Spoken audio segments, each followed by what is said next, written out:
ఇక ఆ రోజు రాత్రి మురళీ సునీతలిద్దరూ బెడ్రూంలో పడుకోబోయే ముందు ఇలా మాట్లాడుకుంటూ ఉంటారు.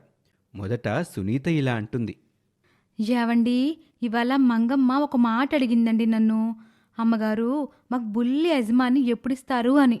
ఆ మాటకి ఏం చెప్పాలో తెలియక త్వరలోనే ఇస్తానని అబద్ధం చెప్పి మాట దాటేశానండి. అవునా?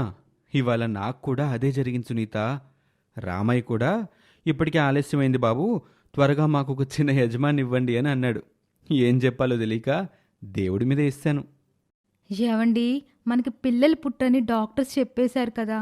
కానీ మన మీద అభిమానంతో మన కింద పనిచేసే వాళ్ళందరూ మనకి పిల్లలు ఉండాలని కోరుకుంటున్నారు. వాళ్ళకి ఈ విషయం చెప్పి మనతో పాటు వాళ్ళని కూడా బాధ పెట్టలేం కదా.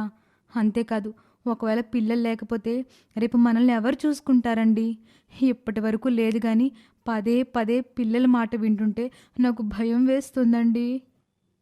నిజమే సునీత. నాన్నకిచ్చిన మాట కోసం రాత్రి పగలు కష్టపడి డబ్బు సంపాదనలో పడిపోయి మనిద్దరం పిల్లల సంగతే పట్టించుకోలేదు. ఇప్పుడు కావలసినంత డబ్బుంది, కానీ పిల్లలకనే భాగ్యం లేదు. పోనీ ఒక పని చేస్తే, మన రాతలు లేని బిడ్డల గురించి బాధపడటం కన్నా ఎవరన్నా పిల్లల్ని పెంచుకుంటే? ఆ మాటకి సునీత మనసు కాస్త కుదుటపడుతోంది.